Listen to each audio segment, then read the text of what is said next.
Hello, Yes, we everyone. are. Hi, Bruce. Hi, Sarah.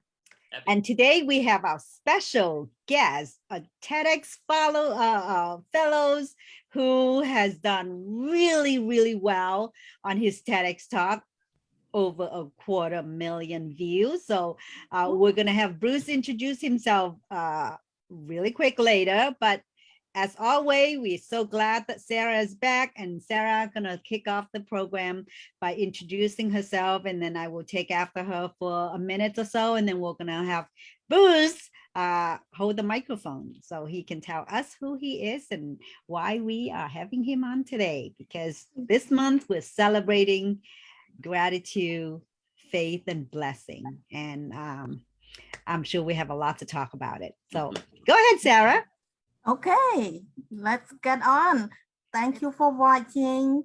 I'm Sarah, and I just want to introduce myself quickly in case we have new viewers. Sarah M here. I grew up in Cambodia. My childhood was beautiful, but when I reached college age, my life was turned upside down. When the communist Khmer Rouge took over our country, they basically came in and destroyed our life and destroyed our country. I struggled to survive.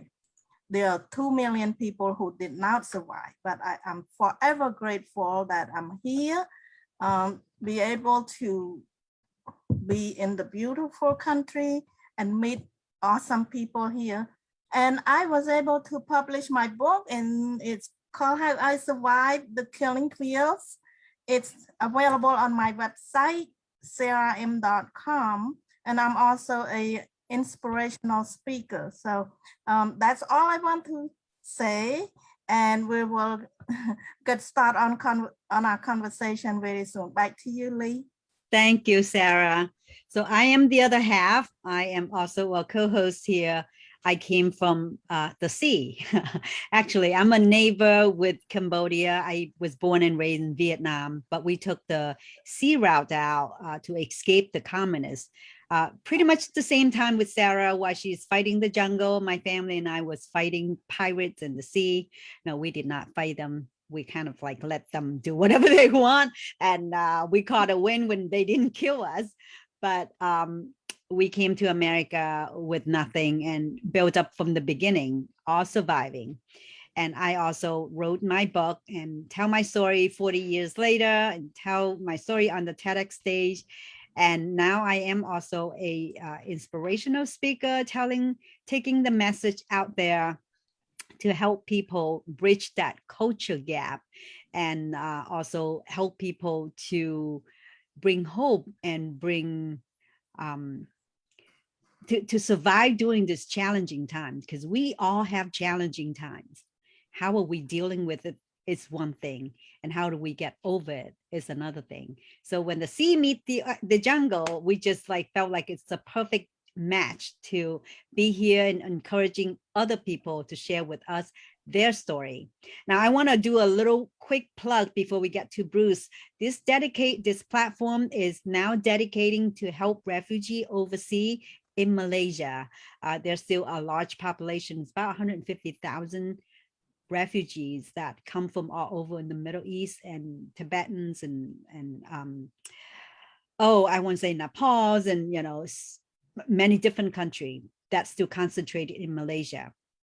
And a lot of youth, young student between 12, 13 to 20, they need our help. They need our help because they need a future that we can help them providing with technology. And so I am a board member of Refugee Film School, which is an organization. It's a 501c3 organization who help the student to learn technology and earn some money while helping people out here in the first country who needs digital work, who needs graphic work, and even video editing work. So we encourage you to donate if you could. Go to refugeefilmschool.com. a few bucks is fine, whatever you can afford. If you are audience of this platform, we both refugees and we want to help those refugees that behind us, that so they can secure a future when they get out of their refugee status. That's all I want to say. And our guest today is Bruce Pulver. Bruce is someone I met from a mutual connection, Gary Rogers, on LinkedIn, and where Gary's sharing the Check Your Game story. So I saw Bruce's stories and we somehow connected. And Bruce has an amazing profile, and I would love to introduce Bruce and ask him to introduce himself so we can get more questions for him. Welcome, Bruce. Thank you Yes, so much, welcome. Sarah and Leah, for having me on your program. It's an honor to be here. Your stories are so inspiring, and I appreciate that. I love being around folks that, you know, have possibility thinking, have faced challenges, and I can't even imagine the ones that you faced. You know, we all have ours, but wow, it's just I'm grateful to be on your platform. And so I'll introduce myself briefly, and then we'll just kind of kick off and have a conversation. I'm a husband of 27 years, two daughters, 24 and 21. So I am a girl dad. My oldest daughter is pursuing her doctorate in physical therapy with a little less than a year to go. And my youngest daughter, who's 21, is at the University of Georgia studying sports management and also playing on the University of Georgia women's soccer team. So while I'm a girl dad, both my daughters have been involved in sports and dance and all kinds of activities. So that's just been a joy for me. My story, which sort of led to my book and led to my TED Talk, really goes back to the very beginning. And I'll share that with you. On the day that I was born, my mother had a medical trauma, which was called a dissecting aortic aneurysm during labor here in the States. We were in the Northeast in Connecticut, and no one had ever survived that trauma during labor longer than 72 hours. And when she went into that battle, she underwent 4 experimental surgeries, including a C-section with me and 3 other surgeries that were highly experimental. And she fought, and she didn't give up, and she didn't quit. It took 60 days for her to even see me for the first time. Wow. She made a full recovery, lived until I was 22 years old. And the reason I tell that part of the story often is because I was raised with a mother who was so grateful for every single day after that. And I didn't really realize that or what that meant, because that was my upbringing. My father was very involved in our church. He was a poet and a playwright.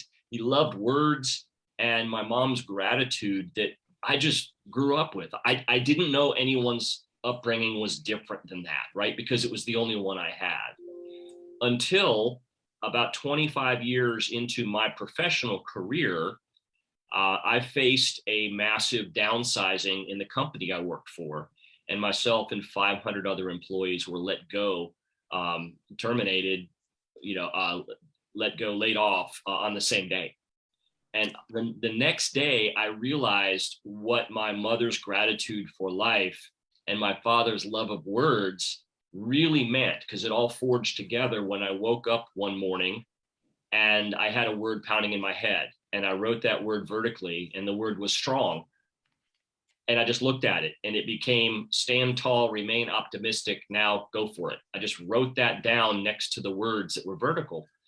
And I went, wow, I don't know what this means, but I was given this word today to find out a way, to figure out a way to be strong for myself, my future, my family, all the things that I could have taken maybe a negative or a depressing sort of approach to that, which, I kind of did too, right? I didn't really know. So that journey led to 420 consecutive mornings of waking up, being given a word, I believe faithfully, divinely, to write, to embrace, and to share. And so that became my book, Above the Chatter, Our Words Matter, a collection of 420 days, powerful words that changed my life forever. So that led to the TED Talk, et cetera. But what it really led to, ladies, is my understanding of how powerful a grateful mindset is, appreciating our blessings. And in my case, a very strong faith began to emerge, grow even more from what I was given by my family. So I'll stop there. And that's a little bit about Bruce. Wow. That is just amazing. Sometimes we don't even know how important our word to a certain particular person. I mean, it can actually bury that person or lift that person up. And I'm just so amazed that you woke up with the word strong, and you are definitely a wordsmith, because it seems like, you know, and I can't wait to get your book so I can get 420 days of amazing words. It seems like, you know, I had a brief talk with Bruce before we jump on here a while back, and everything that you come out, there's a vertical to that words, and I'm just amazed at how deep that you have with all those things, and it's all great and positive. So I thank you for that. Yeah, people don't realize that the word can change our attitude completely. The word can make us depressed or can make us happy. You know, that's exactly right. There's a word that I've been thinking about and talking to some folks about recently, and it has two different meanings. So there's a word that's the word bound, B-O-U-N-D. So if I were to ask you, Sarah, if you felt bound, how would that make you feel?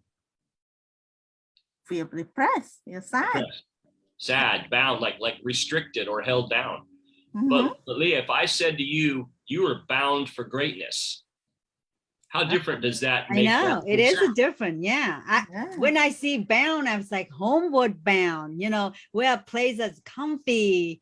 And so it is definitely, if you're saying that, you know, you're bound to greatness, and then you say like you're bound for evilness, and it is one same word, but it's two different contexts. Yes, and I'm not saying one is right or wrong. I'm just saying there's perspective of things like that. And that has just led me to make sure that I really help communicate how important it is to pay attention to our words, because subconsciously we just have a habit of how we talk to ourselves as well as speaking with others. And I really want to help folks dial that back, break it down to say, wow, it really matters how you speak to yourself. That movie or that monologue that goes on in our own mind is incredibly powerful.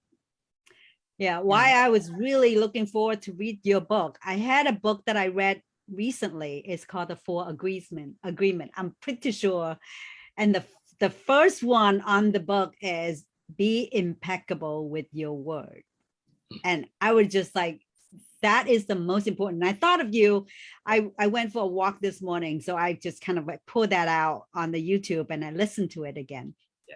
And I thought, it was like, I can't wait to get Bruce's book, because this is what it is. Be impeccable with your words, because that's the most important agreement, because you can break or make a conversation, a person, a situation to yourself or to the people around you.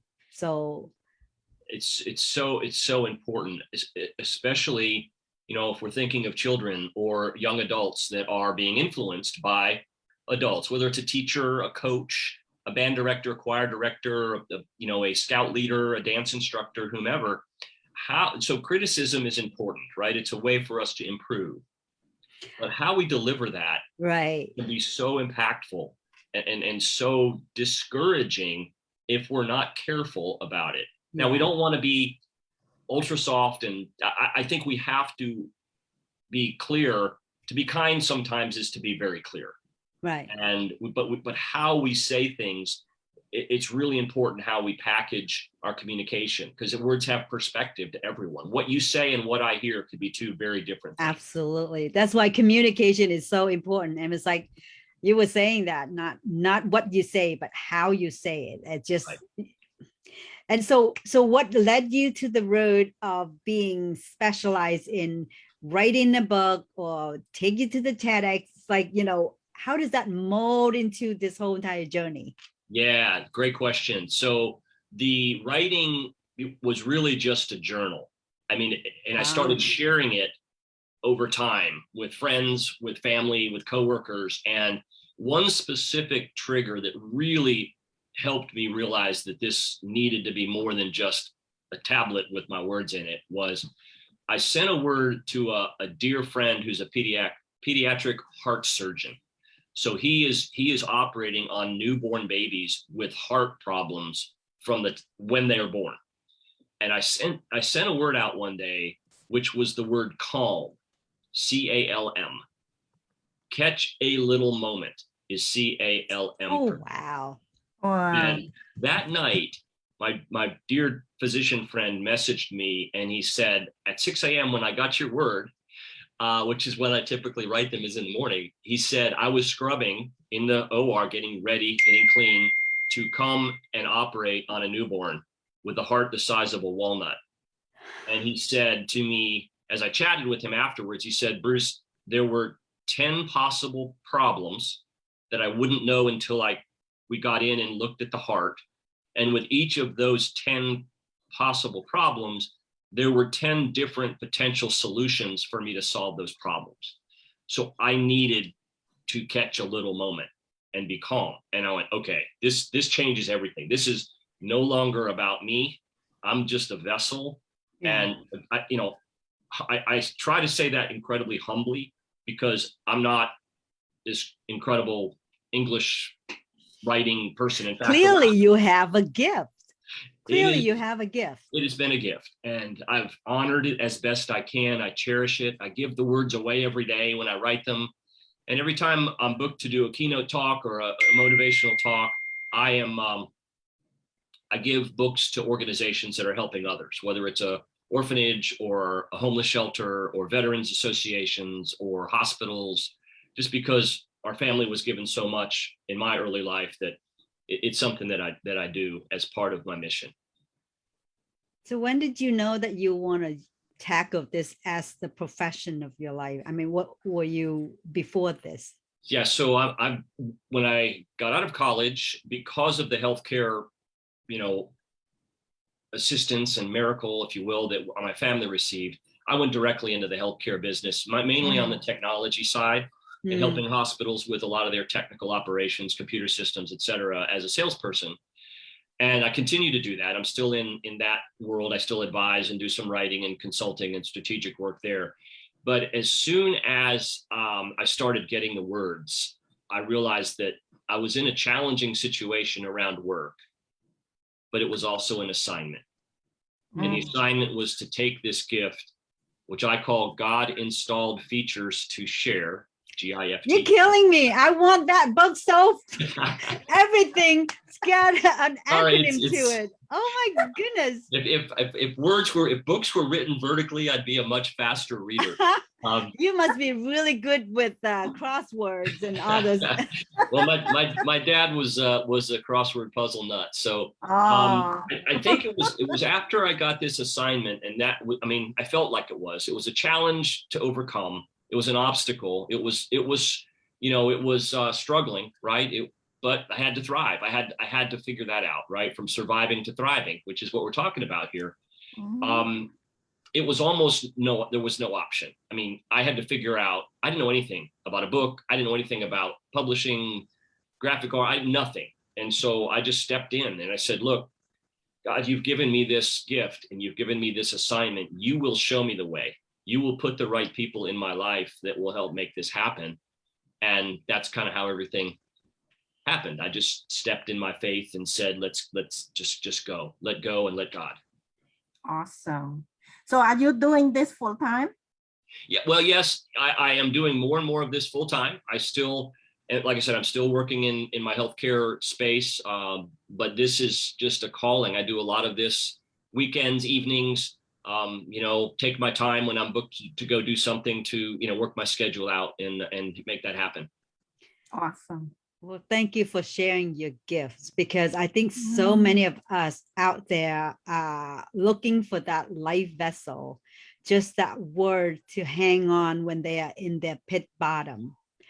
And definitely there is a gift there. And how do you get to the TEDx stage? Well, the company that I worked that stepped into my life to help me with my book, they set up a TEDx. They sort of got the rights to that in Dallas, Texas. And I, along with, I don't know, 500 or 600 other people, were invited to audition. So you kind of go through that process of, you know, sending in the video, and then if you're invited to go out, at that time we did an in-person auditions, and I mean, you never knew. They picked 17 out of 400 or 500 to go, and I was just fortunate. I think, you know, I think that it wasn't about this crazy great idea of how to invent something. It wasn't about, you know, a major traumatic issue or climbing a mountain, this kind of stuff, but it was a message that seemed to relate. It was a message of hope, and it was a message of just paying attention to our mindset. And I think it's just taken off from there. I mean, I'm so fortunate to the number of views, not that that's a measure of anything, except that it's maybe impacting some people's lives. So went through the process of the interview. I mean, we could do a whole talk on preparing for that, Yeah. and all of that, but that's kind of how that came together. Well, TED is, you know, in case people don't understand, you have to get one idea that is worth spreading. Right. And definitely that idea is worth spreading, because you can never know that somebody is depressing and that hang on to that one word that you put it out. And I'm sure there's impacting hundreds and thousands of lives out there. So for the record, it's 250,000 views so far. So that's pretty awesome. And with the book first or the TEDx talk first? Well, the book came first. Okay. And then I you know, like you said, it's an idea worth sharing. And, you know, my idea was your words matter, and the power of our words can change our life and can change our mindset. And so the book definitely came first, and then the TEDx came after that. Can you repeat the title of the book for our audience, and also the title of the TEDx talk to the audience? Sure. The book is called Above the Chatter, Our Words Matter. And my website is the same, so it can be purchased right there. And to get to the TED Talk, you can just put in my name, put in Bruce Pulver on YouTube, Pulver. And it's the secret. It's secret to changing negative thoughts by reinvesting or reinventing your mindset. It's kind of a long title, but just you can look up my name, Bruce Pulver, TEDx, and it'll come right up. Right. Awesome. That is so wonderful. So what's next, Bruce? You get a TEDx talk, you get a book. What's next? Well, I keep writing, and I've probably written another 800 to 1,200 words the same way that aren't in the book. I keep publishing them every day when I just get inspired, new things, new inspiration. But, you know, I'll be honest, like I always try to be honest, is that I'm not necessarily trying to preset what's my next is, because I'm just trying to walk in faith with where I need to be next. And so I'm working on my podcast. I've got, I think, a couple of unique ideas about doing that, which will hopefully, anything that I do, I want to make sure it's bringing value to others. That's the main thing. Are we impacting one life? You know, when we have a conversation, and that's, if I can stay true to that, I think everything will take care of itself. So we're doing a lot more speaking, virtual and in person. Those are things are starting to pick up more. In fact, I'm supposed to head to Dallas tomorrow morning to do a talk. We'll see if the airlines will cooperate and get me out there. But yeah, that's it. I'm just trying to impact, you know, one life at a time, and, you know, let folks know my story, not just of the words, but also, you know, the power of faith, whatever yours is, you know, lean into it. We need that. We need hope, and we need faith. We need gratitude, and we need blessings, which is what you're talking about. And I'm sure you have acronym for every single word that you spell out. Well, you know, actually, I'm going to step away here for 2 seconds, because, you know, I know that you're doing gratitude and you're doing blessings and faith. So yes. For me, faith is facing anything insurmountable, trust him. Oh my Oh. God, you are good. And blessings is a little bit longer, but I'll share that with you if you'd like. So again, I write the words vertically. So you write. I have to write this down because I love it. Okay. All right, next one is blessing. So blessings, the B in blessings is be grateful each day. Uh-huh. The L is look for the good in all situations.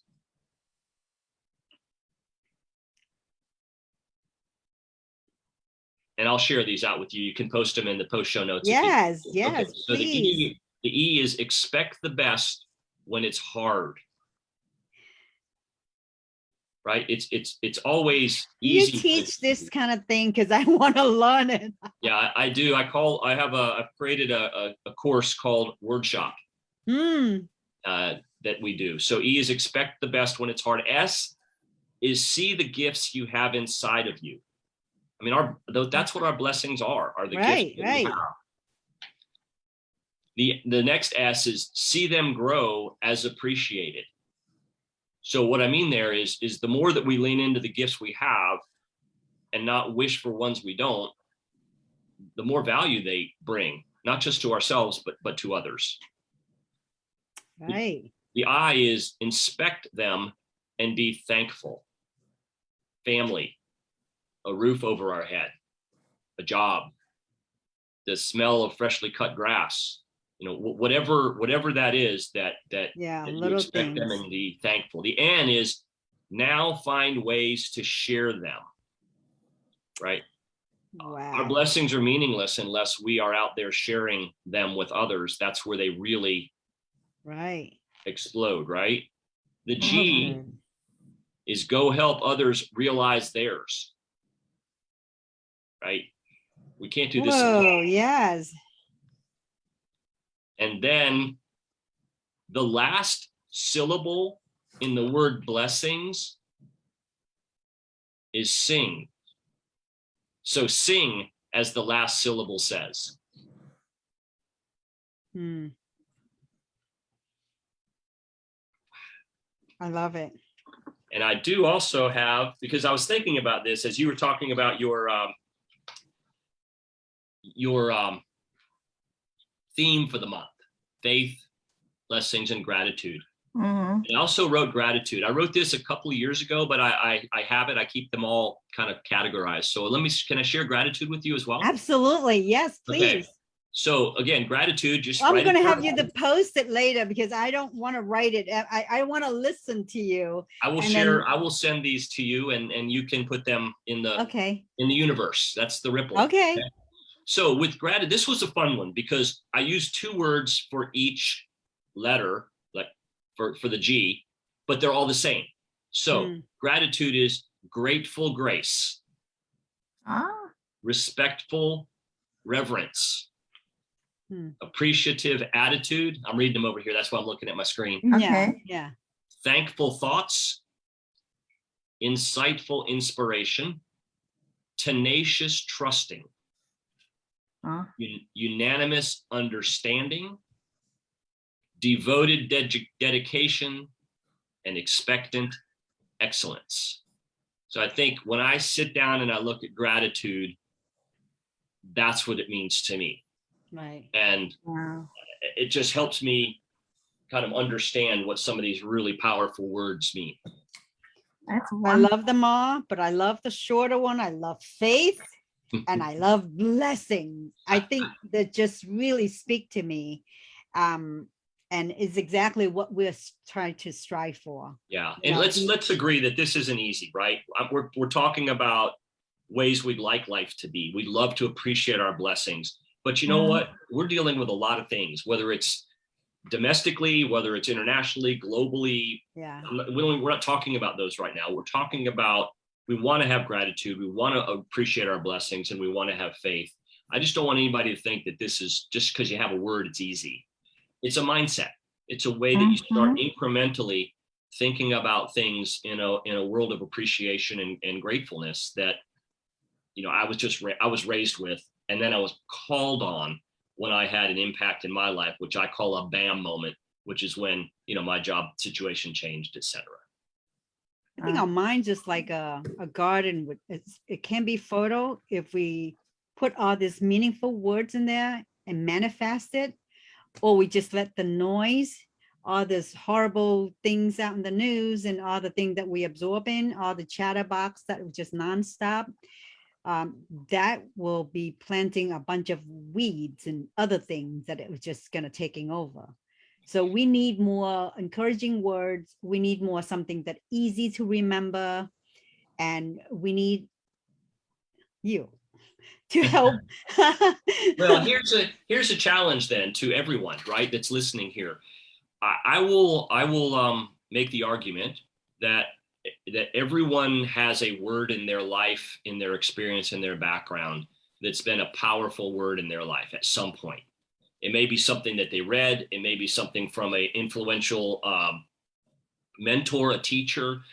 It might have been a lesson that someone gave someone during a difficult time, or when they were having great success, there was something they would go to. It might be trigger or traction or love or faith or whatever the word is. My challenge would be for everybody to take their word and write it vertically and define the word for themselves.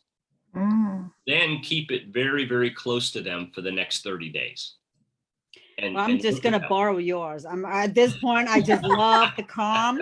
I love to catch a little moment, because sometimes when we're overwhelmed, we don't see clearly the little moments that is a gift to us. Yeah. And that calm work is going to stay here, because I want to catch every single little moment and treasure that. And I love the blessing, and I will memorize it later, but I love face anything insurmountable, trust him. That is so powerful. And this is something I follow Liz. We're going to recite it, Sarah. We're going to recite it. But this is truly a gift, because I guess not only a gift, but you actually devote time to expand that gift, because some people who have given, they just like, okay, I can put it in, but you make it a mission that you actually look deep into the word and turn it into something that memorable, something that is worthy to remember. And people want to feel better when they recite those words, because it reminds us that there's greatness in those words. Well, it is a gift, and it is something that I believe I have to, I have to release it to the community, and however I'm able to do that. And I believe in like incremental things, like continuing every day to do something towards your goal. And that has helped me with the writing. It's helped me with fitness. It's helped me with nutrition. It's helped me to try to be a better husband, is just a little bit better every day. It's opposed to saying, okay, today I'm going to become great at something. Just incrementally stepping. Right. I call that a little vitamin of the mind. It's like, whatever we listen to, the podcast, the YouTube, there's so many selection. If you want to immerse yourself to binge watching something that is not constructive, somehow your mind will wander to that area. But if you are challenging yourself to do something beneficial to you, and then you can pass it on to the community, like, you have trained your mindset and now you're sharing it, it's benefit the whole entire community. Well, thank you. That's one conversation at a time, like the one we're having today. Hopefully we're having an impact, and we're establishing some. You already make an impact on me. I mean, you're already making impact on 2 people right here. And there's always something that we can learn. And I already loved it. And I'm going to post that on the index card right above my computer, and remind me what's faith and blessing and calm is. So those are the 3 words that I already picked up. And I can't wait, like I said, to read your book. So there's going to be overwhelmed amount of information in there, but I'm going to pick a few simple one and one word at a time. That's what I do. And the interesting, the feedback has been most folks say, I keep it by my nightstand, I keep it on a coffee table, and just flip to a word and there's one there, because it's not a novel, it's not a story, it's a collection of these words that were given to me to write, and that was the only way I could do it. I tried to organize the chapters in themes, right, and different things that would make sense, but at the same time, there's no index. I did not put an index. So if hey, I'm looking for the word, complete, it might be in there, but it intentionally, I just wanted it to raise to someone when they turn to the page. I think that's a good intention too, because not just that, if we read all of those words, eventually, whatever word that means to us, we'll put a mark in there and we'll remember it.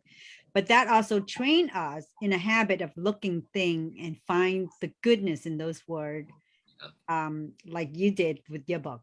So I thank you for that. I don't know if Sarah have any more question that I know you probably have a lot of words that you can share too. So I'm gonna let Sarah ask you to see if something that she still need to ask you. Well, I have a question. If somebody want to get into learning how to do the words like you come up with, what is the process? Yeah, so I teach a workshop on it, but simply think of a word. Actually, I'm going to give you two examples. Think of a word that means something to you in your life. It's a powerful word, and try to stay on the positive, right? If you can, right? Or if there's a word you need to attack that is eating at you, write it, but write it in a positive way, right? And not So let's start with a word that means something to you. Just write it vertically and just start thinking about it, one letter at a time. What could that word mean to you? The word might be nourish. Yeah. Write it vertically. And what could nourish mean? Nourish could mean and might be, naturally what I need. O might be, own the work it takes. You might be, uplift other, I don't know, whatever. You just, whatever. If you give it time and step away from trying to write it and let it come to you, you'll come up with something that means something to you. Yeah, it's got, I guess you see it, you can see what's it mean that you want to turn it and use the first letter just let it come, like you say. I could see it. I could see that I can play this game. Yeah. And the other thing that I think is really important, and this is more relationship related, right? Your significant other, your maybe a brother or a sister or a parent, maybe it's someone where your relationship might be a little bit strained. Write their name vertically and use just the letters to describe something you love about them. I just thought of something. I just thought of something really fun. So if you have a group party or you have siblings sitting around, you pick a word and you have everybody come up with something with that word. That would be fun to see how far apart you are or what it means to you. Like, just say love or siblings or something. That would be a fun game for the holiday, don't you think? I think it would be a great game. Just write them on an index card or a post-it note or something. Everybody take 2 minutes and then write it, or 5 minutes to write it down. Oh, I think that's gonna be fun. Yeah, I have been to a gathering and the host said, okay, introduce yourself, your first name, and what does it rhyme to? So I will say Sarah rhyme with sugar.